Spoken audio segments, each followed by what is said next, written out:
Desde já que o Senhor te abençoe, que o Senhor te guarde, que o Senhor te proteja, te livre de todo mal, que Deus acampe anjos ao seu redor e repreenda a fúria do inimigo, porque a palavra nos garante que nós não precisamos temer, porque Ele prometeu estar conosco e Ele é fiel para cumprir cada uma das suas promessas, e maior é o que está em nós do que aquele que está no mundo. E se Deus é por nós, quem será contra nós? Crê somente, confia, entrega o teu caminho ao Senhor, e o mais Ele tudo fará. Eu quero dar prosseguimento a uma mensagem que o Senhor tinha me dado anteriormente sobre ser bem melhor orar antes do que depois. É lógico que existem situações que você pode pensar, que você pode dobrar os joelhos, que você pode tirar um tempo, que você pode levar a sua mente a Cristo. Há situações que você sim pode se precaver, que você pode se antecipar. Muito sofrimento pode ser evitado. Muita dor, muita lágrima, muitos desertos. Existem muitas formas de evitar sofrimento. E a maior delas e mais eficaz é a oração. Ainda que existam tantos meios que nós vemos por aí, um método que não falha é você orar a Deus. Porque pode ter certeza, se você pedir a Deus a direção para entrar num determinado relacionamento, Deus é fiel para te guardar. Ele é fiel para te garantir, se aquilo for bênção, e Ele também é poderoso para te livrar, se aquilo for laço. Deus não quer que nenhum dos seus filhos caiam num abismo e ali morram. Deus não quer que os seus filhos caiam na cova dos leões e ali acabem as suas histórias, porque Ele não pôde livrar. Deus é Deus de livramento. E mesmo quando Deus permite alguma dor, alguma provação, assim como foi no caso de Jó, pode ter certeza que é para te promover. Com Cristo é vencer ou vencer. Com Cristo até aquilo que parece perda é lucro, é ganho. Aquilo que parece o fim, para Deus, muitas vezes é o início, porque Ele diz na sua palavra, Eclesiastes capítulo 7, versículo 8, é melhor o fim das coisas do que o início. Com Cristo, até aquilo que parece ser algo sem, como eu diria, sem lucro, sem benefício nenhum, pode ter certeza que vai redundar em glória, em poder de Deus, para que o nome dele seja glorificado. Porque, na minha opinião, existem dois desertos. Tem aquele que o Espírito Santo te leva, como ele levou a Jesus Cristo, o próprio Filho de Deus, foi levado ao deserto para ser tentado pelo diabo, mas ele foi levado, conduzido, munido pela presença do Espírito Santo. E tem aquele deserto, que eu entro com as minhas próprias pernas, porque eu vou na cabeça dos outros, porque eu sou impulsionada pelas minhas emoções, porque eu sou levada pelo ímpeto, por um impulso, uma escolha errada, precipitada. Muitos desertos podem ser evitados. E como eu disse e repito, se é Deus que está no controle da sua vida, se você tem buscado uma direção dele, fica tranquilo, que até no deserto o nome dele será glorificado.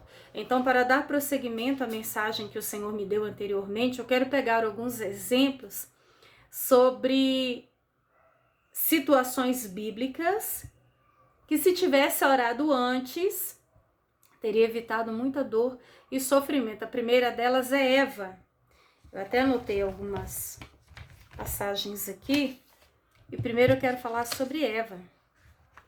O Senhor deixou claro, o Senhor deixou explícito, não apenas para Adão, mas também para Eva, sobre a proibição de comer do fruto da árvore do conhecimento do bem e do mal. Tanto ela sabia que aqui em Gênesis capítulo 3, versículo 2, Eva responde à serpente: podemos comer do fruto das árvores do jardim, mas Deus disse: não comam do fruto da árvore que está no meio do jardim e nem toquem nele,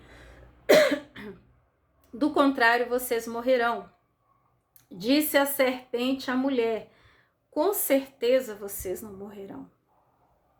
O inimigo sempre, de uma forma melosa, de uma forma graciosa, tão sutil, ele vai tentar amenizar tudo aquilo que Deus diz para não fazer.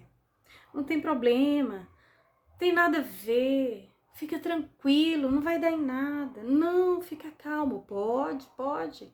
Não tem problema trair. Não, é só uma mentirinha. Não tem problema, sei lá, não. Se pegar, vai ser só um minutinho. Que tem? Vai ser rapidinho. Deus falou que não pode comer? Pode. Com certeza vocês não vão morrer. Eu garanto. E Eva ficou meio na dúvida, passou a apreciar o fruto e sentindo desejo por aquilo que foi atraído pelos seus olhos, ela então comeu do fruto, deu a Adão, e todos nós sabemos a dura consequência. Por quê? Porque ainda que Deus perdoe a pessoa que tenha caído, quando ela se arrepende e confessa, a consequência vem. E muitas vezes é amarga e irreversível.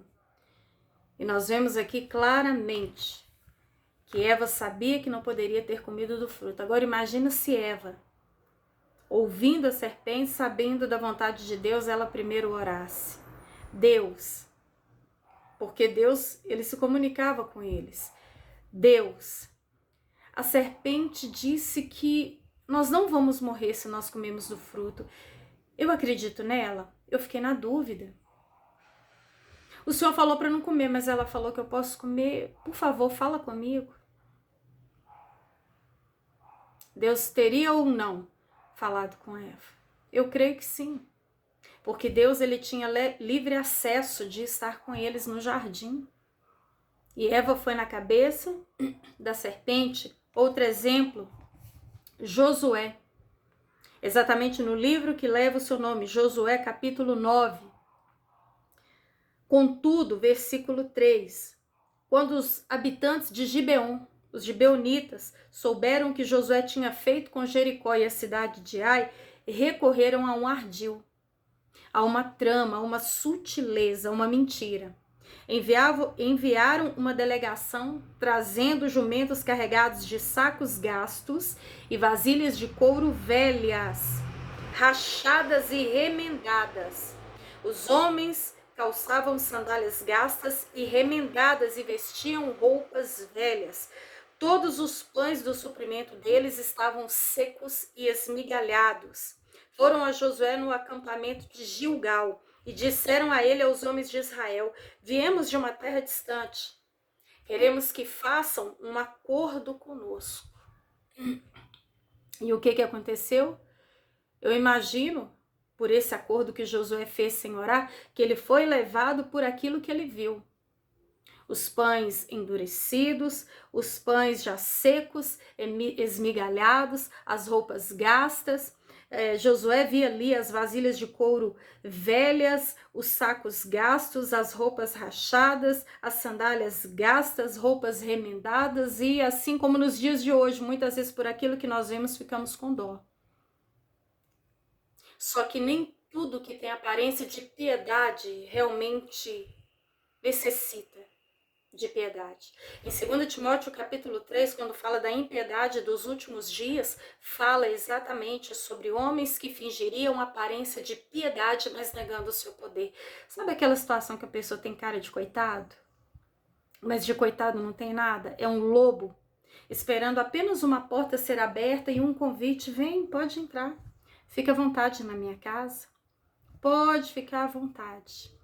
Pode dormir até na minha cama. Muito cuidado, as aparências enganam. Não deixe qualquer um entrar na sua casa. Não deixe qualquer um entrar no seu quarto. Cuidado com aquilo que você mostra. Cuidado com os acordos que você faz. Cuidado com as alianças. Porque Josué, pelas aparências, ele ficou tão comovido que ele fez uma aliança depois que ele já tinha feito um acordo. Já tinha dado a sua palavra. Ele descobriu que era um povo inimigo. Agora imagine se ele tivesse orado antes: Senhor, de onde vem esse povo? É da vontade do Senhor que eu faça uma aliança com eles? Eu posso fazer uma aliança com eles? Eles são homens de paz ou são inimigos? E Josué não pôde voltar atrás da sua palavra. Outro exemplo, o rei Ezequias. Lembra? Aquele que Deus enviou Isaías para dizer a ele o recado de Deus, que ele arrumasse a casa, porque de certo morreria e não viveria? Ali em Isaías capítulo 38, nós vemos essa história que eu imagino que talvez você já tenha ouvido, se não, leia Isaías 38, e a palavra fala que depois de uma oração sincera, em meio às lágrimas, Deus enviou novamente Isaías, que nem tinha saído do palácio. Isaías volta lá e fala para ele que eu estou acrescentando mais 15 anos de vida. E Deus deu essa graça, o curou de sua enfermidade e fez algo extraordinário na vida dele. E logo que ele foi curado, veio uma comitiva para visitá-lo, lhe trazendo presentes e uma carta. Quando souberam da sua miraculosa recuperação e da sua cura, e de onde viera esse povo? Babilônia, povo inimigo. E qual foi a reação de Ezequias? Não foi ficar esperto ou pensativo: por que esse povo está vindo aqui? Da Babilônia? Distância. Ele lá e eu aqui, tô bem, muito obrigada. E fecha as portas. Não. A palavra fala, aqui no capítulo 39 de Isaías, que Ezequias os recebeu com alegria e lhes mostrou todos os seus depósitos. O rei Ezequias mostrou para o inimigo a sua prata, o seu ouro, suas especiarias, o óleo fino, o arsenal de guerra. Mostrou as armas de guerra e tudo que se encontrava em seus tesouros. Não houve nada em seu palácio ou em todo o seu reino que Ezequias não lhe mostrasse. Então o profeta Isaías foi até o rei Ezequias e perguntou: o que aqueles homens disseram e de onde eles vieram? De uma terra distante, Ezequias respondeu. Eles vieram da Babilônia para me visitar. Ezequias os recebeu sabendo muito bem de onde eles estavam vindo. E o profeta perguntou o que eles viram em seu palácio. Ezequias respondeu: viram tudo o que há no meu palácio. Não há nada em meus tesouros que não lhes tenha mostrado.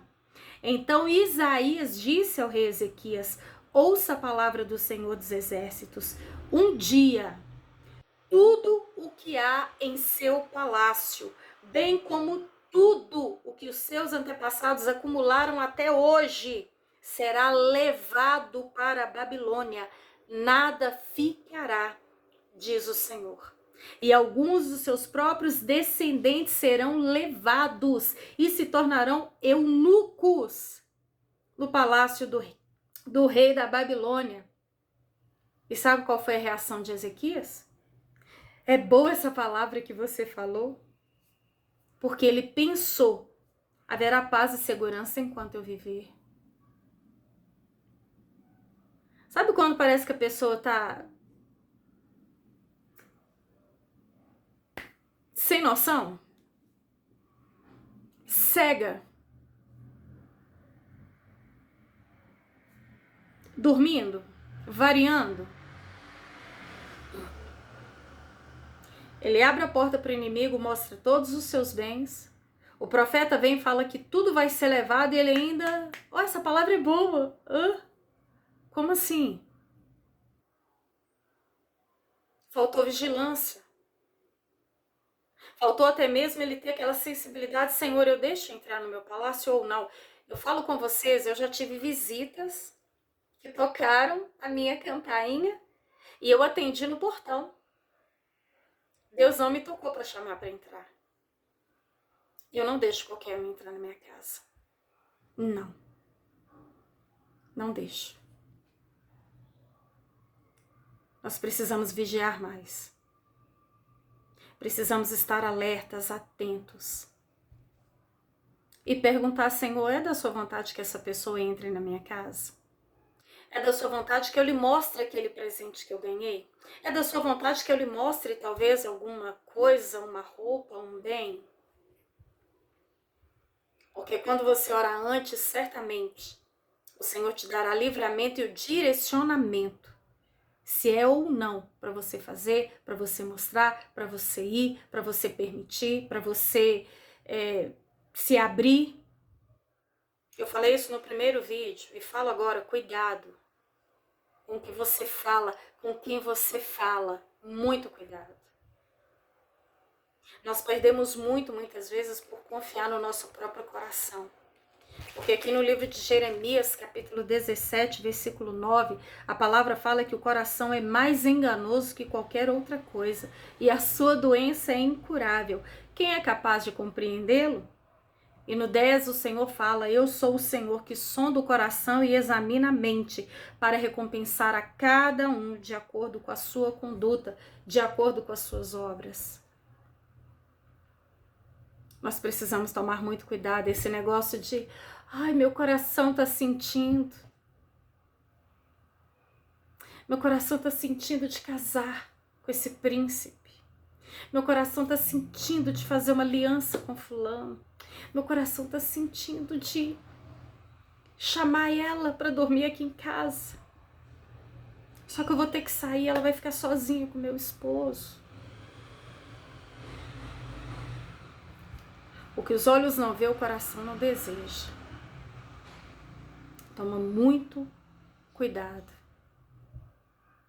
Tudo que você for fazer, ore antes. Busque a vontade de Deus, porque Ele é o único que sabe lá na frente, o daqui a pouco, o futuro. Então, quando você ora, sabendo Ele da consequência, Ele vai te alertar. Não vai, não assina, sai que é fria, vigia. Eu termino essa meditação com uma situação que aconteceu comigo há mais ou menos 1 mês e meio. E é tão, às vezes, absurda algumas situações que muita gente não entende. Tinha um senhor que ele passava vários dias próximo da minha casa. Era uma situação de doer a alma, doer. Muito tonto. Quase todas as vezes que eu passava, ele estava deitado, estirado, debaixo de um sol escaldante no passeio.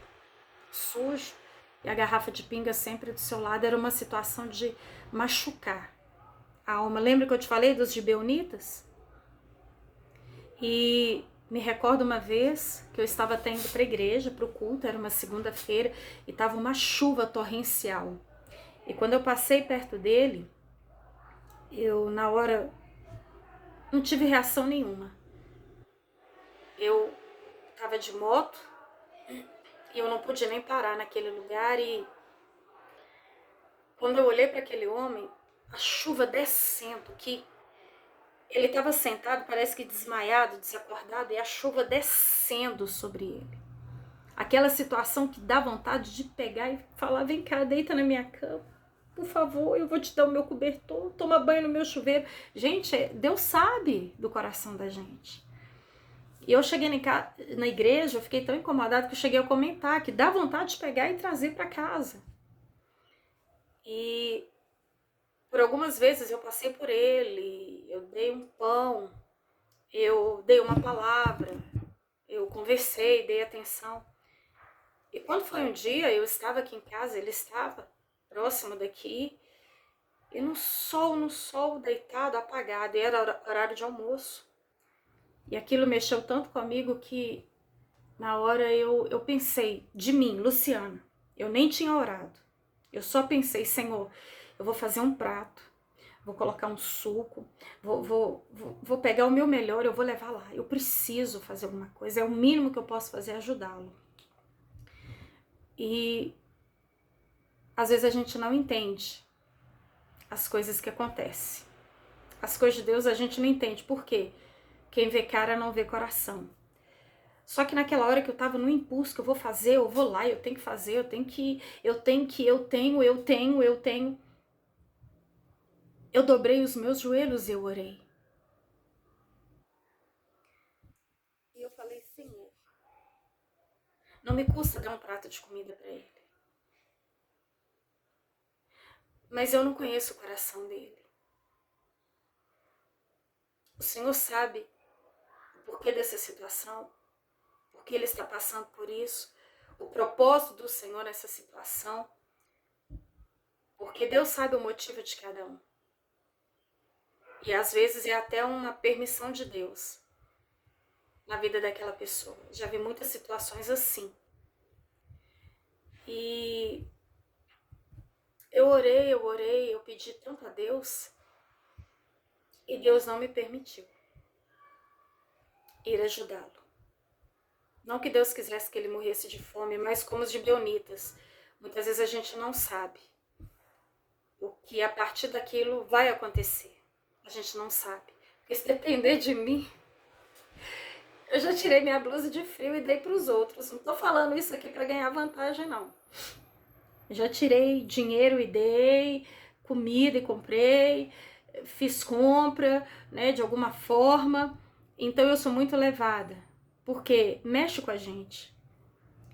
E depois daquele dia que eu orei, Deus trouxe paz ao meu coração que eu não entrasse naquela causa. Depois daquele dia, aquele senhor que ficava de segunda a domingo no mesmo lugar, no quarteirão aqui próximo da minha casa, eu fiquei mais de um mês sem vê-lo, naquele mesmo lugar. Deus tirou ele dali, não vi mais ali. E passado mais de um mês no lugar mais distante, bem distante, foi que eu vi aquele senhor novamente.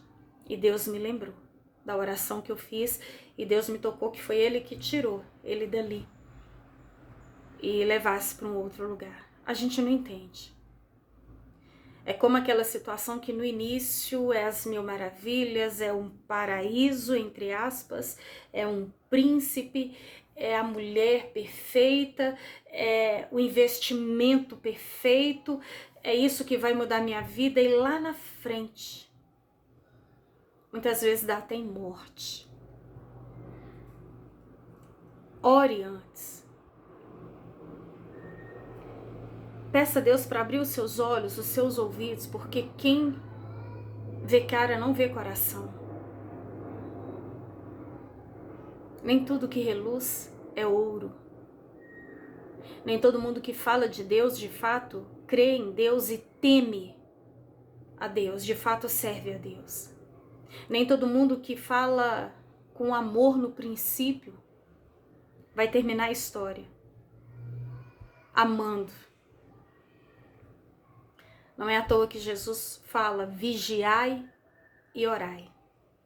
Muita gente troca esse versículo, né? E fala, tem que orar e vigiar. Não, Jesus falou primeiro, vigia.